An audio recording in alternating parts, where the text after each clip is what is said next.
Vale. Vale, ja està.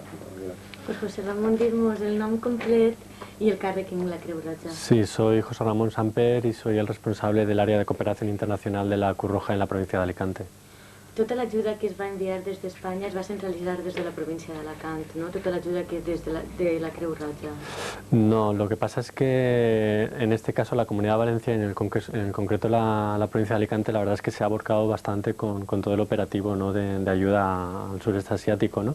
Y luego también ha coincidido que delegados de Cruz Roja Española en la zona fuimos al final 3 alicantinos, ¿no? Con lo cual, bueno, pues parece que también se hizo más hincapié o parece que la sociedad o la gente lo vivió más, ¿no? Nosotros lo vivimos más de cerca y bueno, pues también un poco intentamos transmitir, ¿no?, todo lo que estábamos viviendo en la zona, ¿no? Con lo cual yo creo que eso influencia mucho en que la gente también se volcara, ¿no?, en toda la ayuda que se ha recogido.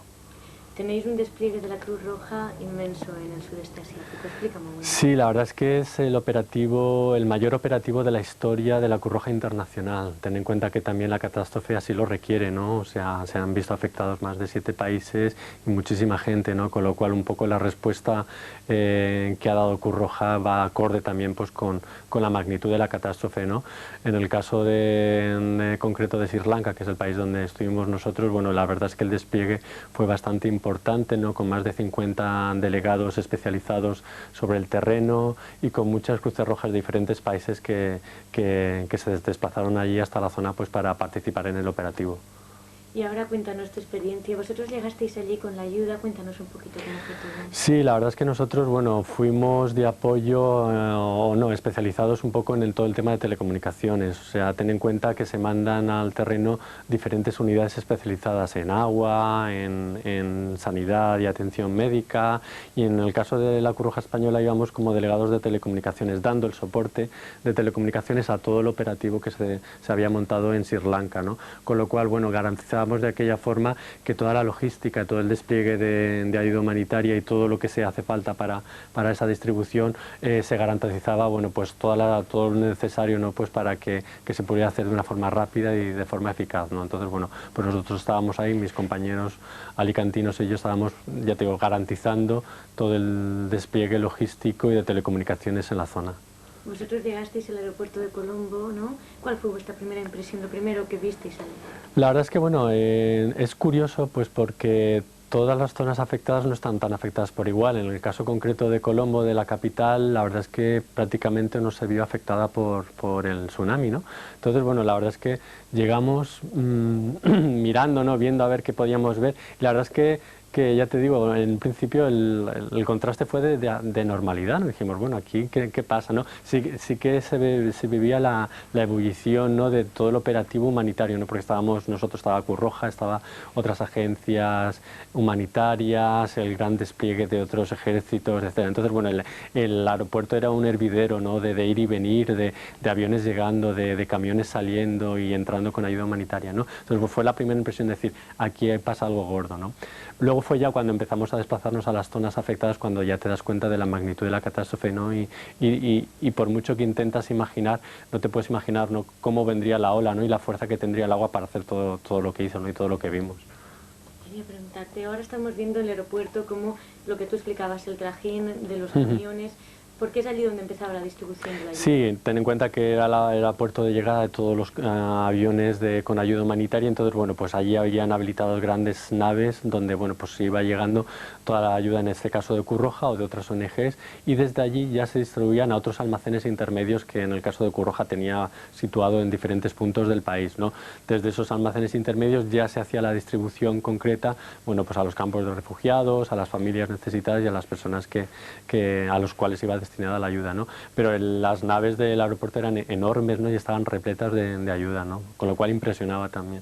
¿Qué tipo de ayuda es el que se está enviando ahora fundamentalmente? Sí, cuando se hace un operativo de estas características y ante una catástrofe natural como es esta, lo básico y lo fundamental que siempre se envía son equipos especializados en potabilización de agua. Ten en cuenta que el agua potable es fundamental, obviamente, pues para que la gente pueda beber y pueda sobrevivir, y además agua en condiciones buenas, ¿no?, porque además allí, en el caso concreto de Sri Lanka, es una zona de clima tropical, tropical, con mucho calor, y que bueno, pues que el agua en malas condiciones o el agua estancada podía provocar la aparición de epidemias, ¿no? Y de enfermedades, con lo cual el agua era prioritario, ¿no? Con lo cual se mandaron a la zona 5 plantas potabilizadoras de agua especializadas, bueno, pues en producir agua en buenas condiciones. Por otra parte, obviamente, todo el tema sanitario, el soporte sanitario con campamentos y con hospitales de campaña para atender in situ a las víctimas más afectadas,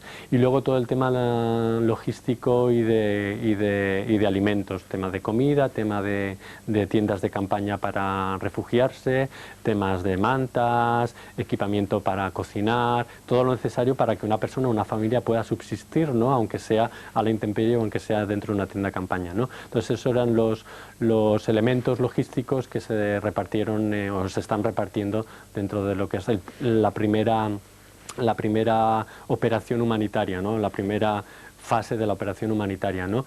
Obviamente eso se tiene que ir manteniendo conforme la gente lo siga necesitando. Mientras la gente no tenga una casa donde vivir o siga viviendo en campos de refugiados, la gente tiene que comer, tiene que beber agua en condiciones y tiene que tener lo necesario, ¿no? Entonces, bueno, eso se reparte, como te decía, con equipos especializados que se distribuyen en diferentes zonas del país, ¿no? Y a los cuales pues diariamente van llegando camiones cargados de la ayuda humanitaria que se va distribuyendo. Y vosotros, como delegados en telecomunicaciones, explícanos cómo era un día de trabajo normal, desde pues, que os levantabais hasta que... Obviamente nosotros estábamos ubicados en Colombo, en la capital, ¿no? Que es donde estaba un poco el cuartel general, ¿no? El despliegue operativo de la Cruz Roja Internacional, y desde allí lo que dábamos era soporte, ¿no? A los diferentes equipos especializados que estaban en el terreno. En algunas ocasiones, obviamente, teníamos que desplazarnos hasta la zona pues para trabajar con ellos, montar el servicio de telecomunicaciones o lo que hiciera falta. Por otra parte, en mi caso concreto, iba con otro compañero también de Cruz Roja Española haciendo identificación de necesidades y evaluación de la catástrofe, ¿no? También otra de las misiones mías en concreto era todo el soporte gráfico, ¿no? Todo el tema de fotografías y vídeo necesario que luego se utiliza también en la identificación de proyectos, en la valoración de necesidades y tal, ¿no? Entonces, bueno, pues yo iba también cámara de fotos, cámara de vídeos, bueno, pues un poco valorando las necesidades, ¿no? Y un poco también la situación del terreno. Entonces salíamos por la mañana muy tempranito, sobre las 5:30 a las 6 de la mañana nos teníamos que levantar. Allí los desplazamientos son muy complicados por las condiciones en las que estaban las propias carreteras llenas de escombros y porque las carreteras son de difícil acceso, ¿no? Entonces, bueno, cualquier trayecto se hacía muy largo, ¿no? Con lo cual teníamos que madrugar, salir de buena mañana con los vehículos y nos desplazábamos. Sobre todo estuvimos visitando la zona del sur, una de las zonas muy afectadas, la zona de Gol, que además es donde se produjo el tema del tren, el tren en el cual murieron más de 1.500 personas, y la verdad es que, bueno, estuvimos valorando esa zona en 3 ocasiones, o sea, hicimos 3 visitas a la zona, y la verdad es que, bueno, ya te digo, en el caso concreto mío íbamos con las cámaras de vídeo, de fotografía, y tomando nota un poco con entrevistas a usuarios, a personas damnificadas, y valorando un poco las necesidades que nos íbamos encontrando, ¿no? Para luego reportarlo, lógicamente, con informes a todo el operativo general. Ahora estamos viendo justo las vías del tren. Están totalmente destrozadas. Supongo que las vías de comunicación, carreteras, algunas incluso habrán desaparecido. Sí, obviamente, o sea, había carreteras. De hecho, la primera vez que bajamos a la zona de Gol, ese primer día habían conseguido limpiar y abrir esa carretera que hasta ese momento estaba cortada, completamente colapsada con escombros. La verdad es que el tema del tren fue bastante impresionante, fue de las cosas que más me impresionó, ¿no? Porque no os podéis imaginar cómo estaban las máquinas y los vagones completamente destrozados, revueltos entre escombros, y te podías imaginar lógicamente lo que había pasado allí, ¿no? Y el cómo pues eso, esas 1.500 personas habían muerto. De hecho, cuando llegamos nosotros todavía estaban las labores de limpieza y de rescate de cadáveres, ¿no? La verdad es que fue impresionante, ¿no? Porque pudimos ver, ¿no? En unos lagunas cercanas todavía cadáveres flotando, miembros del ejército todavía rescatando cadáveres entre los amasijos de escombros, y luego todo alrededor, ya te digo, todo devastado. O sea, era como si hubiera pasado un terremoto, una devastación, palmeras completamente partidas y los escombros, sobre todo muchos escombros de todas las casas destrozadas, ¿no? La verdad es que los trabajos de limpieza eran bastante complicados, con grúas levantando los vagones, y ya te digo, los militares, bueno, pues prácticamente con sus manos, ¿no? Escarbando y sacando, como te decía, bueno, pues los cuerpos que todavía se encontraban, ¿no? Ya te digo, fue una situación bastante dura.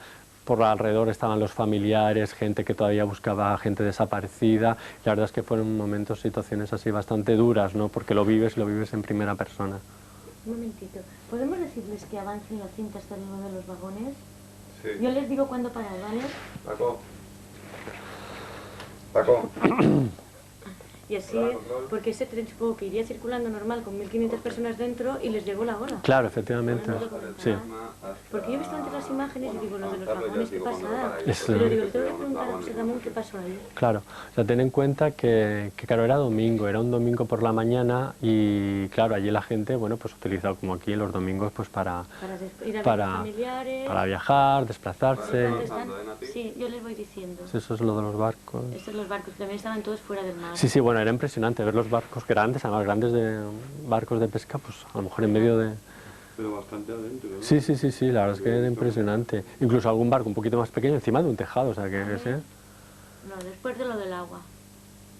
Aquí está lo de los vagones. Sí, por ahí... Que tienen un poquito más adelante. Por ahí se empieza Es ya a cuando ver. entráis dentro. Sí. Un poquito Ah, más. dentro del vagón, ¿no? Sí. Sí, también entráis. Sí, sí, sí, sí, entramos en uno de ellos. Sí, por ahí. A partir de ahí. Nos estabas comentando... ¿Ya estás grabando? Sí, ¿no? Sí, sí.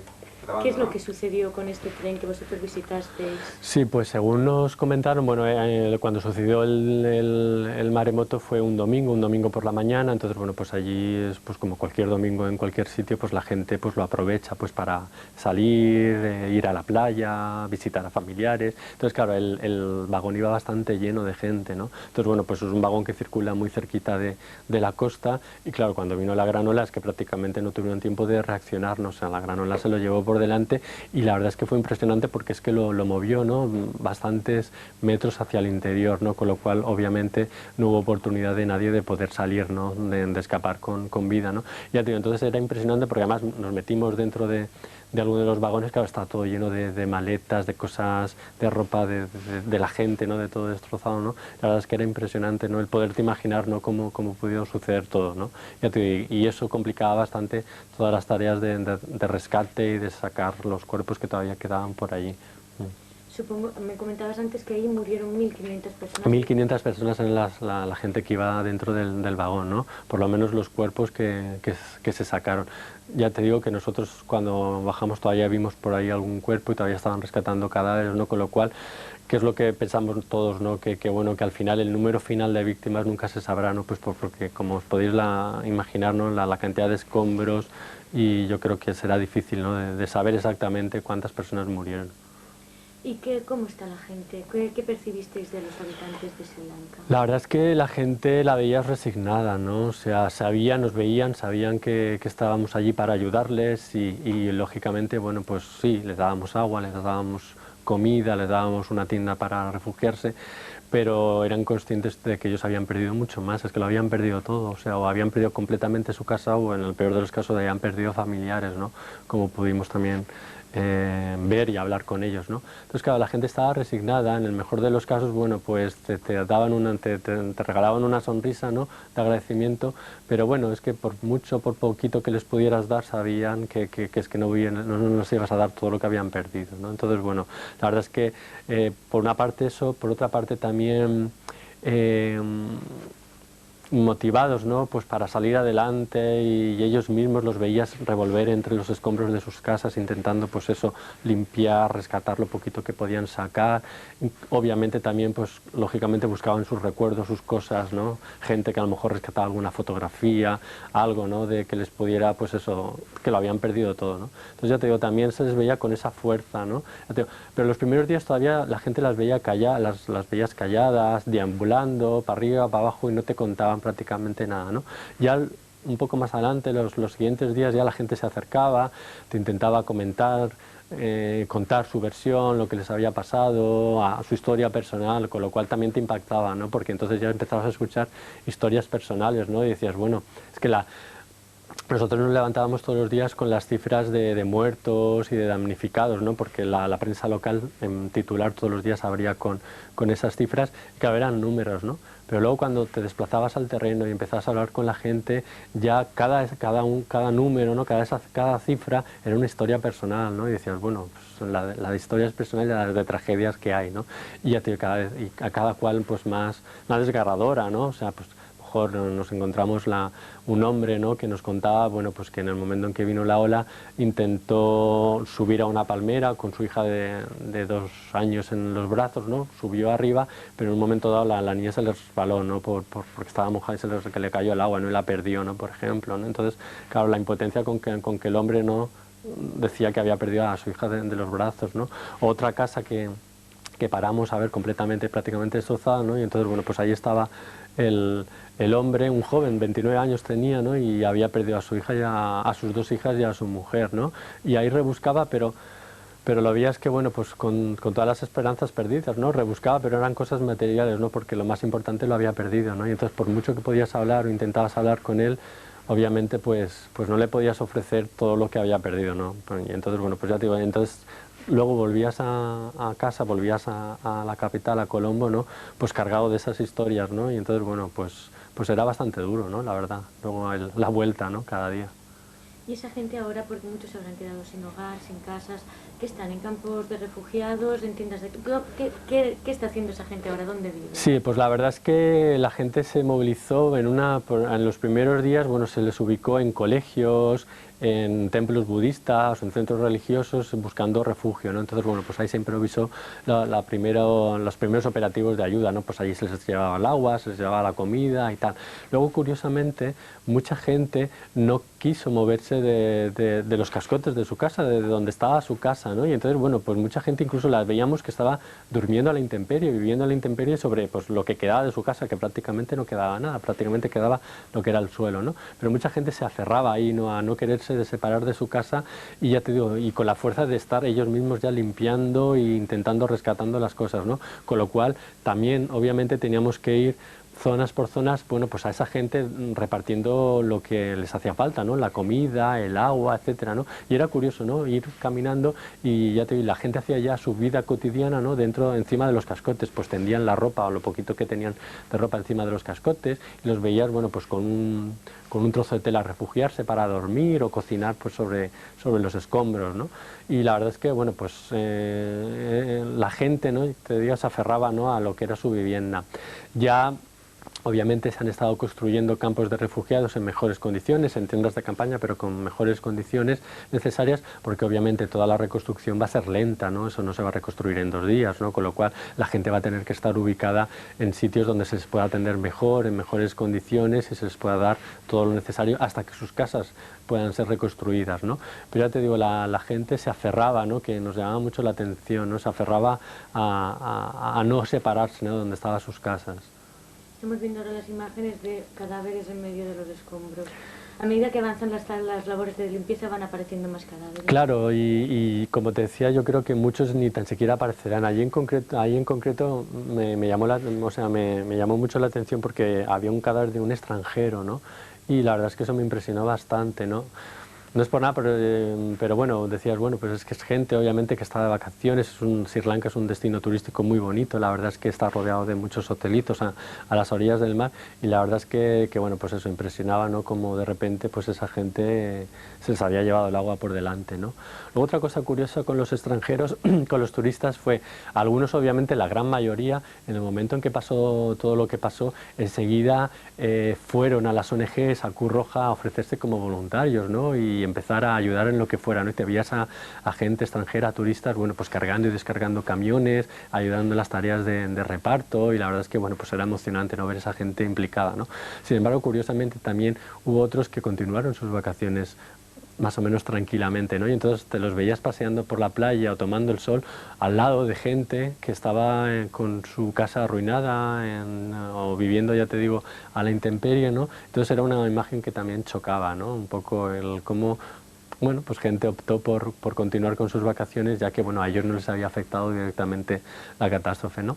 Pero bueno, fueron situaciones también curiosas, ¿no? Y que llamaban la atención. ¿Sigue el miedo? Quiero decir, ¿la gente tiene miedo? Sí, la psicosis de la gran ola todavía continuaba. De hecho, los primeros días incluso los propios voluntarios de la Cruz Roja local que nos acompañaban, ¿no? Como que no nos dejaban mucho acercarnos al agua y de vez en cuando surgían los rumores, ¿no? De que va a venir otra vez, y entonces la gente estaba nerviosa. De hecho, los primeros días incluso se produjo falsas alarmas, ¿no? Y hubo momentos de histeria en los que incluso hubo accidentes de gente de salir corriendo porque pensaban que venía la gran ola otra vez, ¿no? Entonces, claro, la gente tiene miedo, obviamente, ¿no? Y yo lo entiendo, ¿no? Yo lo entiendo pues porque aquello debió de ser un infierno, ¿no? Y les pilló a todos, por lo visto, desprevenidos. Según nos comentaban, claro, lo que sucedió fue que de repente el mar se retiró, las aguas del mar se retiraron, con lo cual, como te decía, era un domingo por la mañana, mucha gente estaba en la playa tomando el sol y pasando el día. Claro, la curiosidad de la gente al ver que el mar se retiraba es que la gente entró a ver, a coger peces, a coger corales y a, bueno, a curiosear, ¿no? Y claro, entonces fue cuando vino la gran ola y les pilló a todo el mundo, bueno, pues obviamente en la orilla, ¿no? Con lo cual, pues la gente se ha quedado ese temor, ¿no? Y obviamente la gente que vivía a orillas de la playa, pues claro, ese temor de decir, bueno, si construyo otra vez mi casa aquí, ¿qué va a pasar? Va a venir otra vez la gran ola, ¿no? De hecho, por ejemplo, esto está haciendo que el propio gobierno de Sri Lanka ahora a las tareas de rehabilitación y reconstrucción de casas haya una norma, como las que tenemos aquí en España, de que no se pueda construir cerca de la orilla del mar, sino que se va a establecer una franja, creo que de 1 kilómetro como mínimo, de seguridad, ¿no? Con lo cual, bueno, pues eso va a garantizar también que, bueno, que las tareas de reconstrucción van a ser también coherentes y un poco van incluso a mejorar la situación que tenían estas personas, ¿no? Y por lo menos a garantizar una mejor seguridad, ¿no? En el futuro, un hipotético futuro que pueda venir otra gran ola como esta. En Sri Lanka, solo en Sri Lanka son 38.000 muertos, supongo que es una catástrofe, ¿no? Sí, la verdad es que digo, las cifras impresionan. Lo que pasa es que, como te decía, al final las cifras iban aumentando, pero eran cifras, eran números y ya yo creo que se escapa un poco de lo que podemos concebir como tragedia, ¿no? Al final eran números, ¿no? Lo que pasa es que luego te pones a pensar y la verdad es que, bueno, era increíble, ¿no? Como tú dices, 38.000 víctimas, casi 5.000 desaparecidos, que sabemos todos que al final serán víctimas, y luego casi 1 millón de personas desplazadas que se han quedado sin nada, sin hogar ni nada, ¿no? Con lo cual la magnitud es enorme, es impresionante, y la verdad es que, como te decía, o sea, ver las imágenes de desolaciones, eran kilómetros y kilómetros de carretera por las que pasamos, y a un lado y a otro de la carretera era todo devastación, era todo destrozado, ¿no? Con lo cual, pues eso, impresiona bastante por la magnitud. Como te digo, es uno de los operativos mayores de la historia, ¿no? Humanitaria, ¿no? Con lo cual es impresionante. Ahora este país se enfrenta al reto de reconstrucción, retos de dar otra vez casa a tanta gente, y que siga habiendo problemas de infecciones, de enfermedades y eso, o eso más o menos está controlado. Está controlado. Ten en cuenta que, ya te digo, las ONGs nos hemos puesto un poco como prioridad el tema de controlar esto, porque es que si no sería una gran catástrofe. O sea, si de repente aparecieran brotes de epidemia o de enfermedades, con lo cual, ya te digo, en el tema del agua se ha hecho mucho hincapié, en el tema de la salubridad, de limpiar cuanto antes, de intentar, bueno, pues un poco sacar todo adelante, por eso, pues porque es que si no, en el momento en que surgiera un brote epidémico sería una catástrofe. Ten en cuenta que mucha gente sin hogar, viviendo en condiciones precarias, con lo cual eso se ha mantenido bastante, ¿no? Y ya te les queda mucho, obviamente por hacer les queda mucho por delante, ¿no? En el caso concreto de Cruz Roja, el plan que se ha establecido para trabajar en la zona es hasta el 2010, o sea que ya estamos con toda la planificación de proyectos hasta el 2010. Ten en cuenta que van a ser 5 años por delante, ¿no? En el que se va a trabajar, bueno, pues toda la reconstrucción de todo lo que se ha venido abajo, y un poco, pues eso, garantizar también con esa reconstrucción que las condiciones de vida, las condiciones de habitabilidad de esas personas van a ser mejores que las que tenían antes, ¿no? Pues eso, con construcciones más seguras, con márgenes de distancia de la costa que permitan una garantía, etcétera.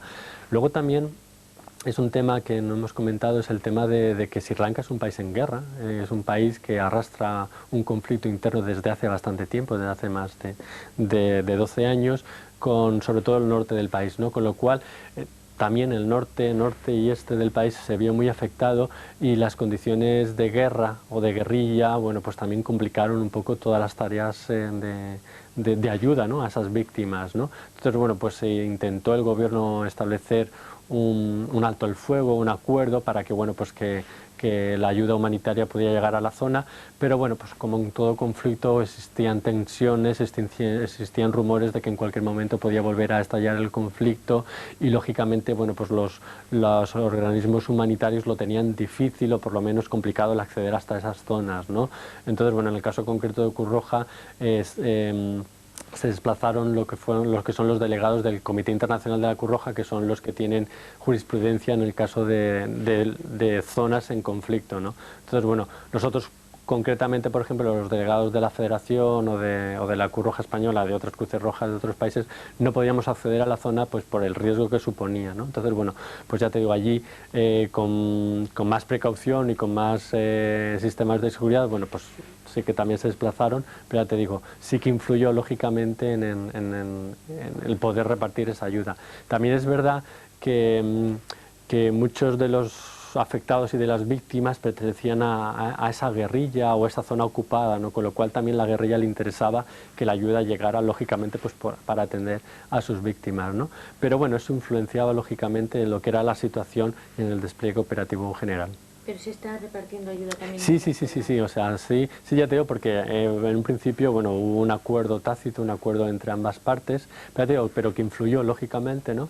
Y tenemos que tener en cuenta, bueno, pues que en países con este tipo de conflictos, pues, lógicamente hace que todo el operativo humanitario también se complique a veces, ¿no? Pero en el caso de Sri Lanka yo creo que la cosa iba bien, pero bueno, habían esos rumores, ¿no? Y esa tensión también en el ambiente, ¿no? Que a veces también complicaba un poco las cosas. Y ya por último, ¿qué te traes de este viaje, de estos días que has pasado? Pues como he comentado cuando me lo han preguntado, yo creo que siempre al final te traes más de lo que has llevado, ¿no? En el sentido, te traes más a nivel personal, ¿no? De vivencias, de ver cómo la gente no te ha respondido, cómo la gente se ha implicado, ¿no?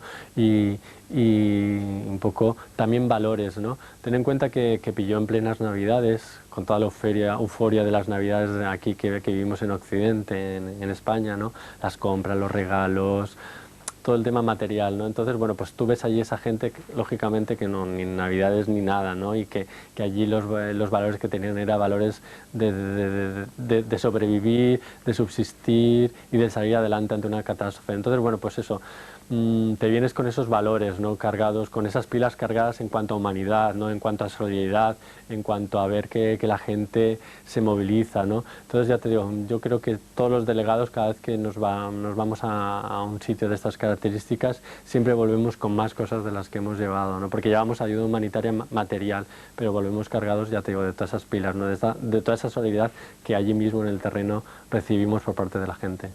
Ahora aprovecho las imágenes, es el ejército el que es el que se encarga de hacer todas las tareas de limpieza, de desescombro y de búsqueda de cadáveres. Sí, la verdad es que se han portado fenomenal, ¿no? La gente estaba allí desplazada, los militares, los policías, y prácticamente con sus manos porque con poquitas cosas pues estaban pues sacando cadáveres, como vemos ahora mismo en estas imágenes, y ya te digo, y gente que incansablemente 24 horas al día estaban ahí pues trabajando. Una anécdota curiosa, fíjate que el gobierno pues eso, movilizó enseguida a los militares, los desplazó por las zonas más afectadas para trabajar en esas tareas y curiosamente, claro, no tenían agua y comida, o sea, los desplazó pero sin provisiones, ¿no? Entonces íbamos nosotros, los convoyes de Cruz Roja, y ellos mismos nos hacían el alto, nos detenían pidiéndonos que ellos también que tenían que comer y beber, ¿no? Nos pedían a nosotros también pues un poquito de comida y agua, ¿no? Para subsistir. La verdad es que ya te digo, ya han sido incansables, o sea, el trabajo que han hecho esta gente y en el caso concreto de Cruz Roja, los voluntarios de la propia Cruz Roja de Sri Lanka, ha sido gente, ya te digo, que han demostrado una solidaridad y unas fuerzas, ¿no? Por salir adelante increíbles, ¿no? Con lo cual, ya te digo, ha sido de quitarse el sombrero. Muy bien, José Ramón, muchas gracias. Nada, a vosotros. Es que son impresionantes. Ya, la verdad es que la identificación debe ser imposible. Ahora ya está. Muchas veces, o sea, ha sido imposible, claro. Ya digo, ahí sacaban un cadáver que está prácticamente reconocible. Totalmente. Bueno. ¿Qué calor hace aquí? Claro, porque están dando todos los focos. Claro. Está de aire puesto. Las imágenes pues están grabadas con una cámara.